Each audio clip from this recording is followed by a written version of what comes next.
Hi all, thank you for joining us for today's 14th edition of TRG 30. Last week, I offered 7 new ways, new revolutions, indeed, that I believe our field must create to enable arts and culture to have the most bold impact, the most bold services, the most bold creativity and righteous action for and on behalf of our communities in the future and now. Our communities need this. They deserve this from us. I appreciate the feedback that so many of you have shared, the questions you've asked, the conversations that we've had over the last week, our talking to each other, our stopping and listening to each other is now more important than ever, I think. I look forward to continuing these dialogues and conversations with you offline and here. TRG 30 isn't going to be linearly following each of these 7 each week, but we are going to be referencing each of these 7 ways every time we connect every week. And today, we're taking inspiration from the conversation about new business models and looking at an adjacent industry's practices and models. This time, it's a business that, like ours, is quickly responding both to the novel coronavirus and urgent calls for combating racism. Today, I'm pleased to introduce Amanda Mountain. Amanda is the president and CEO of Rocky Mountain Public Media, the parent company of Rocky Mountain PBS, KUVO Jazz, and The Drop. She's been in the role since 2017 and with PBS for a decade. Prior to that, Amanda worked in theater in Colorado. She's an arts geek and a theater lover, and she's the first female CEO of this station, one of the youngest CEOs of a major market station in this country. Amanda, thank you for being here and joining us today. Good morning to everybody. Thank you for having me. So as we've talked about, and you know, we have an international audience here. So let's start by your briefly telling us a little bit about the public media business model here in America, the revenue model, and how the COVID crisis has disrupted or changed that model. So here in the US, public media is really comprised of NPR, National Public Radio, and PBS. And typically those are radio and television respectively. They're 2 different organizations, but across the country, there are about 1,500 combined either NPR or PBS stations. We in Colorado, as Rocky Mountain Public Media, are the largest in our state and the largest membership organization in our state. While much is often reported about our funding model coming from federal funds, only about 10% of those funds are in fact from the Corporation for Public Broadcasting, which is funded through the United States Congress on an annual basis. About 85% of our funds comes from, in our case, over 90,000 donors giving us on average $130 a month. There's similarities there in terms of public funding and in terms of the individual community responding to and helping fund what you do there. How has the COVID crisis changed your revenue streams? Has it been disruptive? Has it created an opportunity in those revenue streams? Yes, it's been disruptive, and yes, it has created a lot of really meaningful opportunities on a lot of fronts. On the funding side, it was mostly disruptive in terms of our corporate sponsorship dollars, and that amounted to about 12% of our annual budget. That's taken about a 20% reduction in the last 3 to 4 months, and we're expecting it to be about 20% less going into our next fiscal year, which for us is July through June. And so that's the largest area of impact. Our major donor impact has been less. It's been generally holding steady, and because 2019 was such a productive year in general for large major gifts for most organizations, we were no exception and came into the crisis ahead of budget, which gave us a bit of a cushion. In terms of individual donors, those $130 donors a month, 90,000+ of them, that has stayed surprisingly steady, and we are on pace with our original revenue goals. And I think it's because we did utilize the COVID crisis an opportunity to immediately pivot our business model to engage with the community at a more meaningful way, to understand what the unique needs were that were emerging. And we really changed everything in terms of how we did our work to meet the community where they were at. And so what we did changed radically. How we did it, the groundwork was already laid and really continues to build on our core competencies of helping people tell their stories. Yeah, okay. So just a keynote here, coming into this crisis with a strong, you didn't say this, but in our advanced conversation, you told me a strong balance sheet and with some good tailwinds behind you, that gave you some strength coming into this time.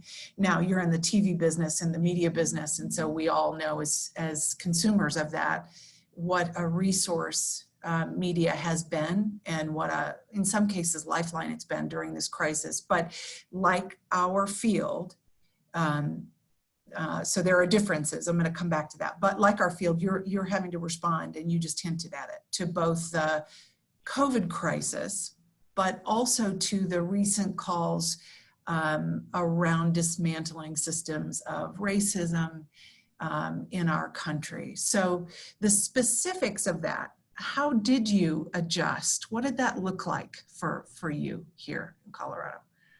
Well, I think regardless of whether or not you're in the public media industry or you're in the arts and culture sector, we're all in the business of building trust and relationships in our community. And how do we, in times of struggle, utilize that trust to strengthen relationship and examine what we're doing and how we're doing it.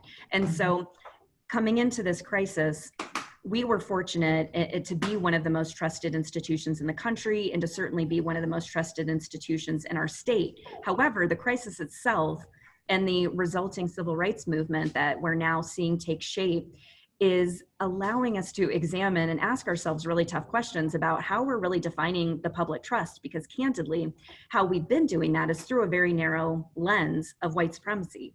That is where our trust was primarily defined, and how we were patting ourselves on the back and saying, oh, we're doing a great job, we've got record high levels of trust, when the truth is we're irrelevant to a large section of our community, because we are not meeting those communities where they're at. We are not creating those relationships to really understand what those communities need from us as public media in order to be relevant and therefore earn trust.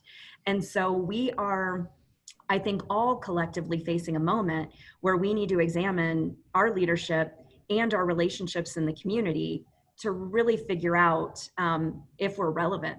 And in a lot of cases, the answer, unfortunately, is no, but the opportunity is there for us to change how we're doing by starting to dismantle institutional racism from within our organizations. So a colleague of mine, Zani Voss, who runs the SMU Data Arts, we wrote a paper together called In It for the Long Haul. And in that, one of the framework questions we asked was, with whom will we gather as a sector? Both in the interim, but especially as we look to the future, with whom will we gather? So we've been talking with the field, we've been talking in TRG 30 about this question, retaining audiences, but as if not more importantly, broadening that definition of whom and of building audiences. What has that looked like? Are there some specifics that you can share with us about what that's looked like for Rocky Mountain PBS? Yeah, I'll share with you a recent example of just what I learned about this balance of believing that we can both retain our current audience and grow a new audience. As most organizations did when peaceful protests began to emerge in all of our communities, big and small around the country, organizations began, as you well know, examining what is the role we are playing in holding up and reinforcing institutional racism from within our organizations, but also at an individual level. And as a part of that examination, I found a few things. I found, number one, our staff is really leading this call to action of the leadership within our organization. And that's certainly what I'm seeing amongst our colleagues around the country. Our staffs are, generally speaking, younger, more diverse, if we're fortunate, than our audience that we're speaking to.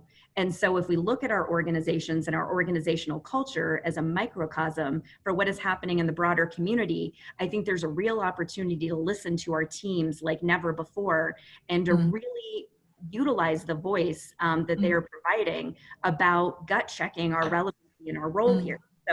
So I'll share that, but then, so our staff is certainly, they are demanding, and rightly so. I want to lead righteous change within our organization, and I personally am committed and want to continue going through this journey about how I, as a leader, have an obligation to dismantle my own personal racism and how that's showing up in work. And so I'm committed to that.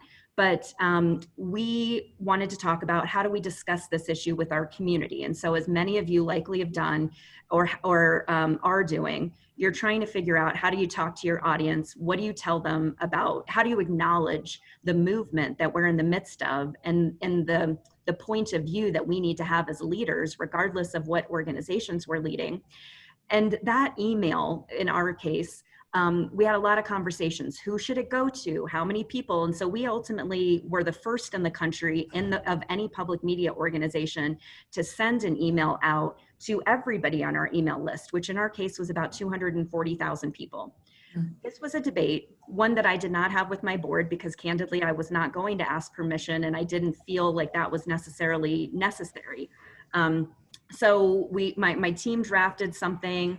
I then utilized that to draft something else that made a clearer, hopefully conveyed a clearer point of view, because that is what I think is the most destructive, is when the point of view is so vague, and it's attempting to appease our current audience and be relevant to a new audience, that it doesn't work. That inauthenticity shines through, and it ends up biting us. And so I articulated what I hoped was a clear point of view. And here's what happened.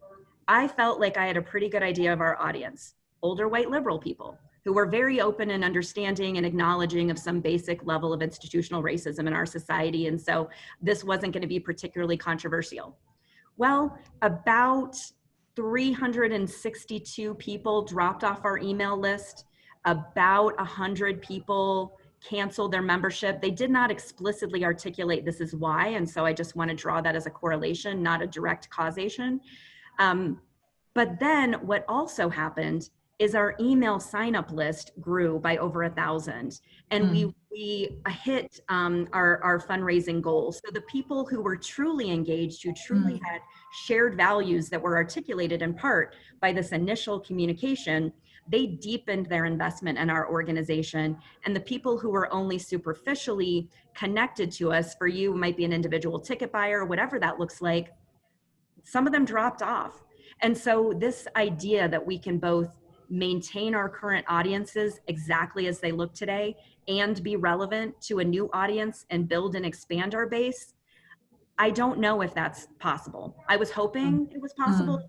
I don't know if it is, but I know it's the right thing to do. And I know that is the only path forward for true relevancy and sustainability for us. Well, and even the numbers, though, you have a 250,000 count database, and the loss was very small.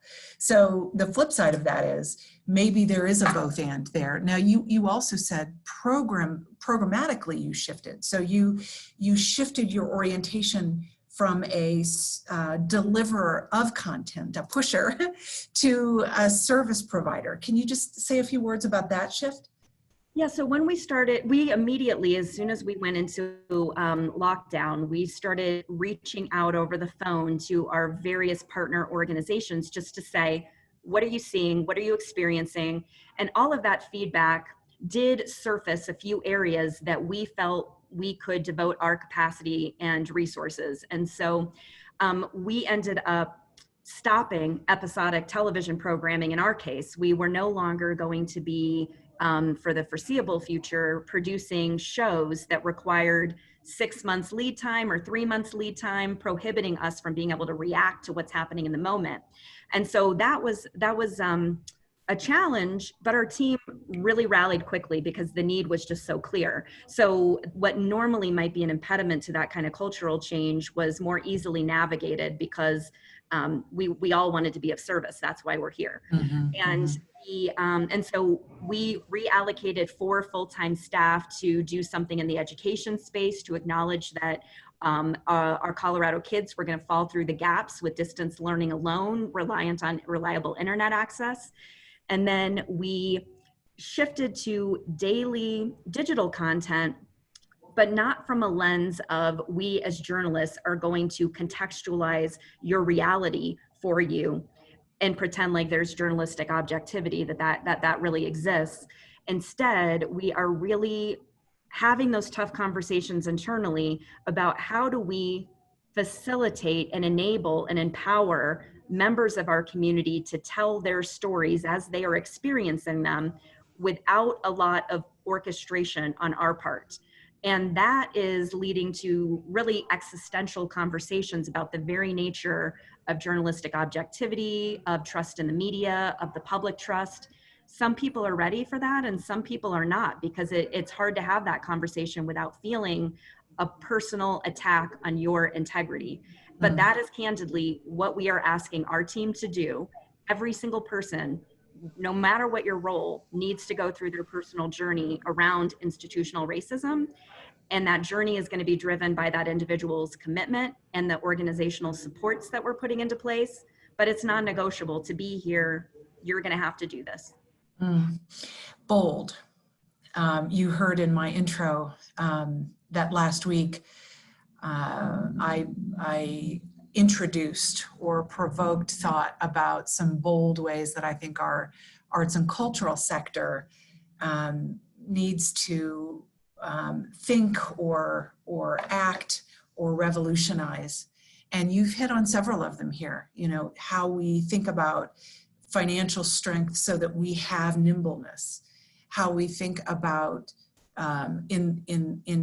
in today's conversation, institutional racism, in a broader conversation, diversity and equity, how we think about taking bold action to challenge ways that we used to be. I am inspired by the sort of marker that you've put in the ground that says we must pivot. That leadership journey for you, can you talk about that for a moment? What that leadership journey has looked like in your seat? Yeah, I mean, I can boil it down really to 3 words: vulnerability, accountability, and calculated risk. And so I do believe that as a leader, what I can contribute most is personal accountability around this issue. And so really taking the time and energy to unpack my own bias and to go through that process as transparently as possible, where it definitely feels uncomfortable. But I feel like articulating my own wrestling with my complicity is helpful for people to see as an example of how hard this journey is. And then I do believe, and I'm frustrated by, and I ask our fellow leaders on this call to join me in reducing the amount of risk in our environment to simply say what is obvious and what is right. We all know, because we do it every day, we make those calculations. Can I say this? Or is it going to have a financial impact on our organization? Or am I going to say the wrong thing? Or how far can I go? We must reduce the amount of political risk associated with simply saying what is obvious and what is right. And I think that we can begin as leaders by creating a safer space to simply have these conversations out loud with each other and with our teams, because we cannot even begin to make the change that we need to make without this feeling less risky. Stephen has joined us, which means there are questions coming in from our listeners here. Stephen, help us advance those. Hi, Jill. Lots of questions, and so if you'd like to submit one, the Q&A button is the place to go, but we're going to delve straight in. Amanda, most of these are directly for you. Hi to Cherie in London. As media, how do you stay positive, encouraging unity, and give people hope while navigating any possible political minefield? So because what we're dealing with, the world is just so big right now. The issues are so big. These are generational trauma that we're dealing with. It's not going to be unpacked. It's not going to be resolved in our lifetimes. This is going to require generational commitment. I have to break it down. To find hope, I have to look inside, and I have to start with great gratitude. I have a seat at the table. Many, many, many people do not have a seat at the table. Many, many people are at the whim of leaders who are not even attempting to ask and answer these questions from a personal standpoint, and their organizations and their teams are suffering as a result. And so I feel gratitude to have a seat at the table and a voice that is heard, and an obligation and accountability to make sure that I am trying to get smarter every day, more aware, so that I can utilize that voice to say something that's really going to make a change. I can't speak on behalf of media as a whole because it's just too big, but I can tell you, I can make a difference. You can make a difference. A couple of questions, I think they're a bit combined in their theme here. I hear Amanda talking about personal evaluation and journey. What corporate resources have been made available to staff to engage in this evaluation at the corporate level and the personal level? And Kurt, thank you for your question. Do you make the same change to engage in the journey with board/external leadership? Yeah, thank you for that question, because we are utilizing an organizational therapist as a part of our journey in an organizational context. I personally have never been in a professional environment where these conversations are safe. And so I don't have any past experience to point to give me any sense of what this might look like. And my guess would be that most of us are in that same situation. So the organizational therapist we're working with is able to really understand and help support our team in the very real emotional, personal journey that people go on. And so how we are doing this is that I am saying, you, member of our team, must go through a personal journey regarding racism, and here are the supports. You have access to an organizational therapist for one-on-one coaching and training. You have access to formal training that is being led by our Chief DEI Officer, Diversity, Equity, and Inclusion. And that training is 15 people at a time for 3 months at a time. That is not just our organization, but also 5 members of the community from the larger journalism sector. And then we are having listening circles where people are just asked to join a safe space to share their experience, to talk about processing out loud. We're demonstrating organizational commitment and giving those safe spaces. But I am also bringing our board along by sending daily emails to both my entire staff and my entire board that are bringing people along my personal journey.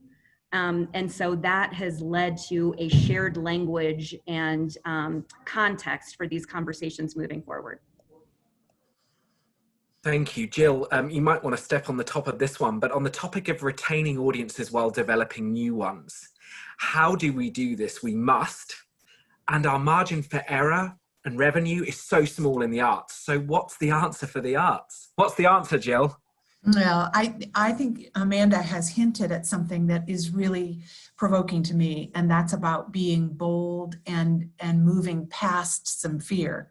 I believe that both and is possible. And you've heard some specific ways in which the retention, you've heard some specific ways in which we can be taking steps to connect with different people and have difficult or new conversations in our organizations that will build our capacity to reach out to new audiences in the sort of righteous ways. And retaining and talking directly and honestly. That's what I heard Amanda do. Direct and honest conversation with our current audiences and patrons. Both of those things can happen. They should happen. They must happen. And in doing that, there will be change. And change is good. That's my belief. That's my conviction on our sector's behalf.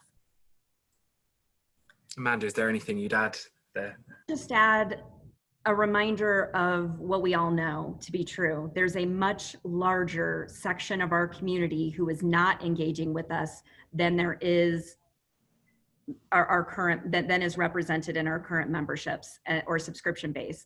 And so there is a larger upside if we can all do this in the best way possible. What my advice would be, and what we're learning every day, is that in that kind of environment where you might be, I want to be able to retain our audience and grow at the same time as well. But if we can't, I want to be able to move fast enough that we aren't languishing in a place of reduced revenue.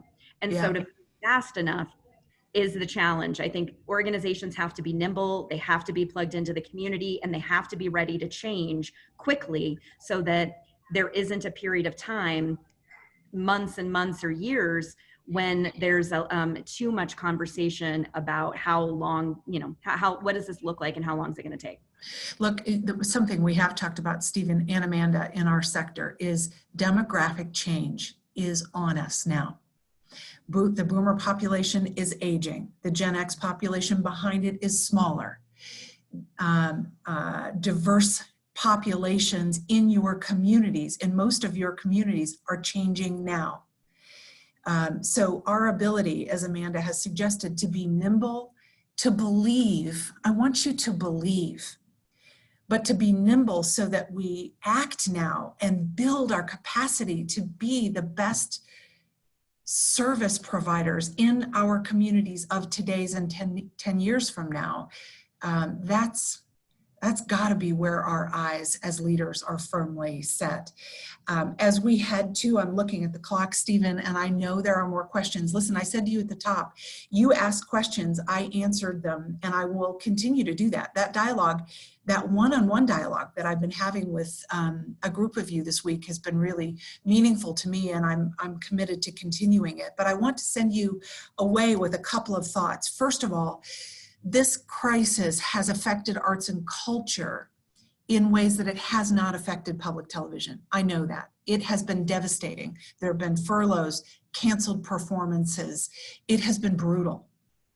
And yet, the things we just heard, I hope will inspire you to think about two things. One, the strength of a balance sheet and what that affords you.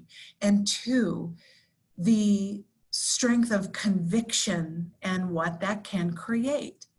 Being bold is an opportunity.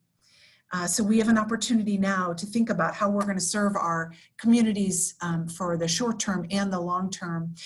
And I also just, you heard Amanda talk about her board and how she both managed them in the near term and thinking about the longer term.